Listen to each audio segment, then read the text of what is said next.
வணக்கம். பரபரப்பு மீடியா செய்திகளுக்காக நான் நிரோஷன்.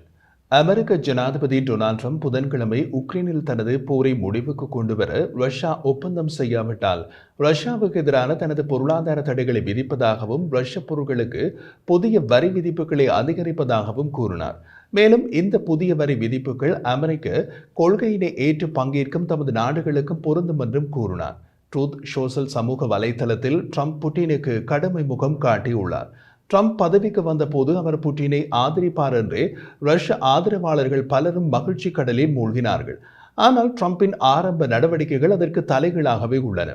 இதற்கு காரணம் ட்ரம்ப் அதிதீவிரமாக எதிர்க்கும் ஈரானுடன் ரஷ்யா ஏற்படுத்தியுள்ள அதி நெருக்கமான தொடர்பால் ட்ரம்ப் புட்டின் மீது கடும் கோபம் கொண்டுள்ளார் என்பதாக இருக்கலாம். ட்ரம்ப் வெளியிட்ட அறிவிப்பில் புட்டின் கிட்டத்தட்ட 3 ஆண்டு கால போருக்கு பேச்சுவார்த்தை நடத்த மறுத்தால் ரஷ்யாவுக்கு எதிராக பொருளாதார தடைகளை விதிக்கக்கூடும். நாங்கள் ஒப்பந்தம் செய்யாவிட்டால் விரைவில் அமெரிக்காவுக்கும் பல்வேறு பங்கேற்பு நாடுகளுக்கும் ரஷ்யாவுக்கும் எதிர்க்கும் அதிகளவு வரிகள் மற்றும் பொருளாதார தடைகளை விதிப்பதை தவிர வேறு வழியில்லை என்று ட்ரம்ப் கூறினார். ட்ரம்பின் அந்த பதிவு ரஷ்ய மோதலில் பங்கேற்பதாக அவர் குறிப்பிட்ட நாடுகளை அடையாளம் காட்டவில்லை அல்லது அந்த நாடுகளும் ரஷ்ய எதிர்ப்பை அல்லது பங்கேற்பை அவர் எவ்வாறு வரையறுத்தார் என்பது தெரிவிக்கவில்லை. முன்னாள் ஜனாதிபதி ஜோ பைடனின் நிர்வாகம் ரஷ்யாவின் வங்கி, பாதுகாப்பு, உற்பத்தி, எரிசக்தி, தொழில்நுட்பம் மற்றும் பிற துறைகளில் ஆயிரக்கணக்கான நிறுவனங்கள் மீது கடுமையான தடைகளை விதித்தது. உக்ரைனில் போரை முடிவுக்கு கொண்டுவர ட்ரம்ப் என்ன நினைக்கிறார் என்பதை மாஸ்கோ உன்னிப்பாக பார்க்க வேண்டும் என்று ரஷ்யாவின் துணை ஐநா தூதர் டிமிட்ரி பாலியன்ஸ்கி கூறினார். இது போரை முடிவுக்கு கொண்டு வருவதற்கான கேள்வி மட்டுமல்ல. நவம்பர் 5 தேர்தல் வெற்றிக்கு முன்னதாக ட்ரம்ப் பலமுறை உக்ரைனுக்கும் ரஷ்யாவுக்கும் இடையே ஒரு ஒப்பந்தம் இருக்கும் என்று அறிவித்தார். ஆனால் ட்ரம்பின் உதவியாளர்கள் போரை முடிவுக்கு கொண்டு வருவதற்கான ஒப்பந்தத்தை ஒப்புக்கொண்டனர். ஆனால் இது மாதங்கள் அல்லது அதற்கு மேல் ஆகலாம் என்றார்கள். ட்ரம்பின் உக்ரைனிய ஆதரவு மற்றும் ரஷ்ய எதிர்ப்பு நிலை ஆச்சரியப்படுத்துகிறது. இந்த மாத தொடக்கத்தில் அமெரிக்க கருவூலம் ரஷ்யாவின் எரிசக்தி வருவாயை அதன் கடினமான பொருளாதார தடைகளால் தாக்கியது. அது 183 ரஷ்ய எண்ணெய் கப்பல்களை குறிவைத்தது. மெக்சிகோ, கனடா மற்றும் சீனாவை அச்சுறுத்தும் வர்த்தகம் தொடர்பான அச்சுறுத்தலை பயன்படுத்த ட்ரம்ப் முயன்றார். அந்த 3 நாடுகளும் அமெரிக்காவின் சிறந்த வர்த்தக பங்காளிகள். இந்த நாடுகளிடையே வருடாந்திர இருவழி வர்த்தகத்தில் $2.1 டிரில்லியன் அதிகமாக உள்ளது. இங்கு முக்கியமாக கவனியுங்கள், இது இருவழி வர்த்தகம்.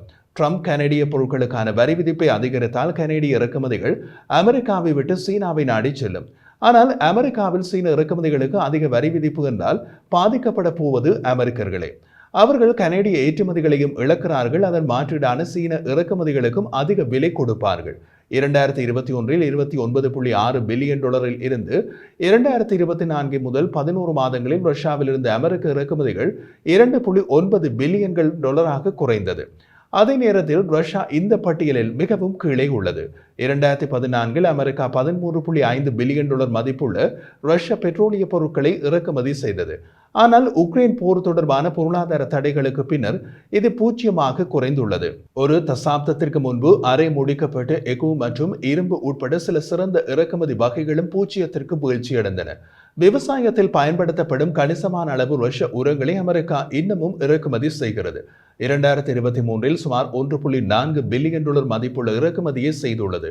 ரஷ்யாவை கடுமையாக தாக்குவதற்கான ஒரு வழி சீனா, வியட்நாம் மற்றும் பிற நாடுகளில் இருந்து வரும் முடிக்கப்பட்ட மரப்பொருட்களின் ரஷ்ய மரத்தின் பயன்பாட்டை நிறுத்துவதுதான். கடந்த ஜோ பைடன் நிர்வாகம் வடகொரியா மற்றும் ஈரானில் உள்ள நிறுவனங்களுக்கு எதிராக ரஷ்யாவுக்கு ஆயுதங்கள் வழங்குவதற்காகவும் ரஷ்யாவின் போர் முயற்சியின் கூறுகள் மற்றும் பிற பொருட்களை வழங்கும் சீன நிறுவனங்களுக்கு எதிராகவும் பொருளாதார தடைகளை விதித்துள்ளது. பொருளாதாரம் தோல்வியடைந்து வரும் ரஷ்யாவுக்கும் ஜனாதிபதி புட்டினுக்கும் மிகப்பெரிய ஆதரவை வழங்குவார் ட்ரம்ப் என்ற நினைப்பு பலருக்கு இருந்தது. அது இப்போது தலைகீழாக மாறியுள்ளது. அதற்கு முக்கிய காரணம் புட்டினின் ஈரானிய தொடர்பு. ஆனால் புட்டினின் நிலைமை வேறு. ரஷ்ய ஆதரவாளர்களால் தூக்கி பிடிக்கப்பட்ட ரஷ்ய வலிமை இப்போது ஈரானிய ஆதரவில் தான் தங்கியுள்ளது. பரிதாபம் தான். ஆனால் புட்டினுக்கு வேறு தேர்வு கிடையாது. அதனால் ஈரானிய கடும் எதிர்ப்புவாதியான ட்ரம்பின் ஆதரவை இழக்கிறார் புட்டின்.